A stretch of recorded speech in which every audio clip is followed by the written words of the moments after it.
Hello everyone. आज के video में हम लोग डिस्कस करेंगे ख्याति के मूल्यांकन की आवश्यकता क्यों होती है। तो चलिए स्टार्ट करते हैं हम लोग आज की क्लास।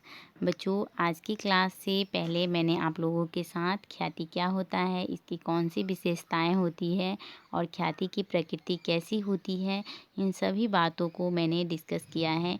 अगर आप लोगों ने उस पार्ट को नहीं देखा है तो आप लोग जाकर हमारे चैनल पे उस वीडियो को देख सकते हैं। और मैंने 12th क्लास के बच्चों के लिए एक प्लेलिस्ट भी बना दिया है, तो आप वहाँ पर भी जाकर उस प्लेलिस्ट को चेक कर सकते हैं और वहाँ से आपको बहुत कुछ सीखने को मिलेगा।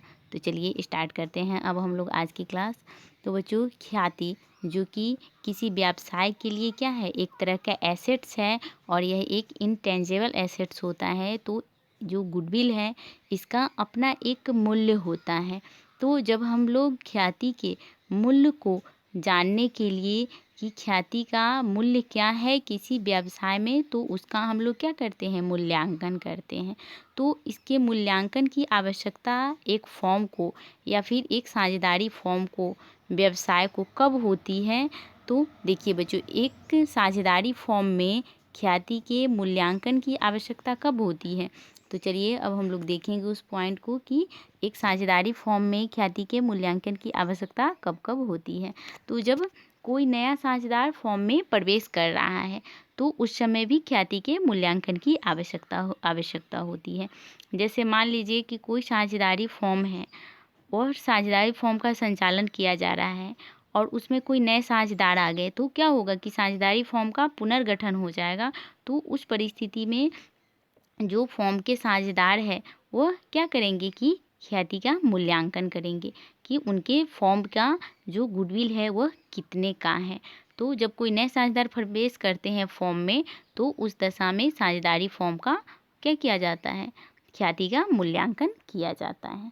उसके बाद दूसरा पॉइंट है कि जब कोई साझेदार फॉर्म से अवकाश ग्रहण कर रहे हैं, यानी कोई साझेदारी फॉर्म है उससे कोई साझेदार, कोई पार्टनर है, अगर वह उस फॉर्म से अवकाश ले रहे हैं तो उस दशा में भी हम लोग क्या करेंगे, ख्याति का मूल्यांकन करते हैं। ठीक है।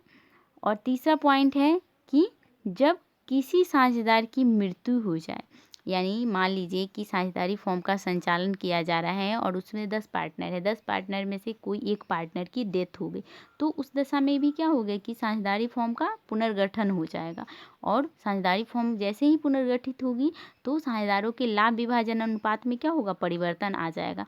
तो जब परिवर्तन आ जाएगा तो इस परिस्थिति में भी हम लोग साझेदारी फॉर्म का क्या करते हैं, ख्याति के मूल्यांकन करते हैं कि उस फॉर्म की ख्याति कितने की है। ठीक है। उसके बाद है कि जब फॉर्म के व्यवसाय को बेचा जा रहा है, यानी किसी फॉर्म का जो व्यवसाय है उसको बेचा जा रहा है, तो उस दशा में भी ख्याति का मूल्यांकन किया जाता है कि उस फॉर्म की जो गुडविल है वह कितने की है, या उस फॉर्म की जो गुडविल है वह क्या है।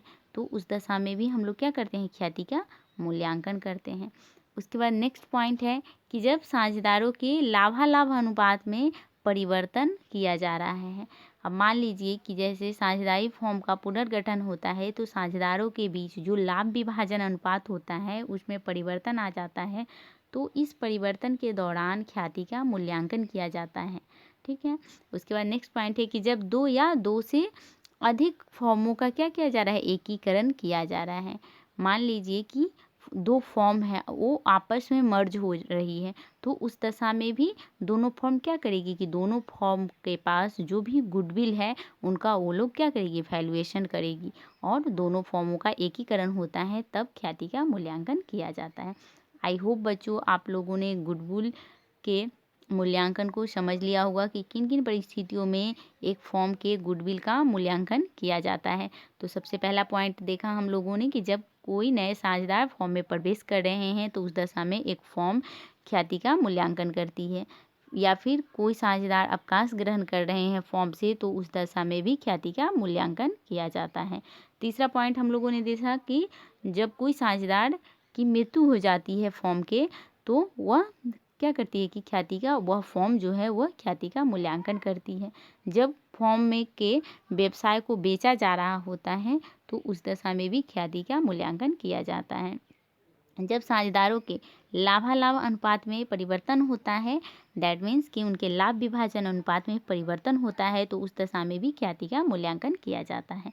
चौथा पॉइंट था, जो कि नेक्स्ट पॉइंट था हम लोगों का, कि जब दो या दो से अधिक फॉर्मों का क्या किया जा रहा है, एकीकरण किया जा रहा है, यानी दो फॉर्म आपस में मर्ज हो जा रही है, तो उस दशा में भी वह फॉर्म अपने ख्याति के मूल्यांकन करती है।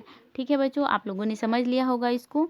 उसके बाद देखिए, उसके बाद हमारा जो नेक्स्ट पॉइंट है कि जब हम ख्याति का मूल्यांकन करते हैं, अब तो हम लोग जान लिए कि ख्याति का मूल्यांकन की आवश्यकता हम लोग को कब कब होती है, लेकिन अब ख्याति के मूल्यांकन की जो विधियाँ है वह किस विधि से, यानी किस मेथड के अंतर्गत हम लोग ख्याति के मूल्यांकन को निकालते हैं। यानी जो हमारे फॉर्म में या फिर हमारे व्यवसाय में जो भी गुडविल का जो मूल्य है, उस मूल्य को निकालने के लिए हम लोग कौन कौन से मेथड को अपनाते हैं, तो वह है 3 मेथड से हम लोग गुडविल का मूल्यांकन करते हैं। कौन कौन मेथड है? एक है औसत लाभ विधि, जिसको हम लोग क्या कहते हैं, जिसको हम लोग कहते हैं एवरेज प्रॉफिट मेथड। ठीक है। उसके बाद दूसरा है अधिलाभ विधि, जिसे हम लोग कहते हैं सुपर प्रॉफिट मेथड। तीसरा है पूंजीकरण विधि, जिसे हम लोग कहते हैं कैपिटलाइजेशन मेथड। ठीक है। इन तीनों विधियों के द्वारा हम लोग ख्याति का मूल्यांकन करते हैं और हम किसी फॉर्म या किसी व्यवसाय के ख्याति का जो मूल्य होता है वह निकालते हैं। आई होप बच्चों आप लोगों ने इस वीडियो में यह देखा और यह समझा होगा कि ख्याति के मूल्यांकन की आवश्यकता एक फॉर्म को या व्यवसाय को कब होती है और क्यों होती है, और साथ ही ख्याति के मूल्यांकन को निकालने की कितनी विधियां हैं। और हम अब आप लोगों के साथ इसके नेक्स्ट पार्ट में जब हम मिलेंगे तो आप लोगों को बताएंगे कि औसत लाभ विधि क्या होती है, अधिलाभ विधि क्या होती है, और पूंजीकरण विधि क्या होती है, और ख्याति का मूल्यांकन यानी ख्याति का जो मूल्य होता है औसत लाभ विधि, अधिलाभ विधि और पूंजीकरण विधि के द्वारा कैसे निकाला जाता है। तो अब आज के वीडियो में इतना ही। अगर आपको मेरा ये वीडियो अच्छा लगे तो आप इसे लाइक करें और साथ ही मेरे चैनल को भी सब्सक्राइब कर लें, ताकि आपको इसी तरह की नोटिफिकेशन मिलती रहे। तो अब हम मिलेंगे नेक्स्ट वीडियो में, तब तक के लिए थैंक यू वेरी मच।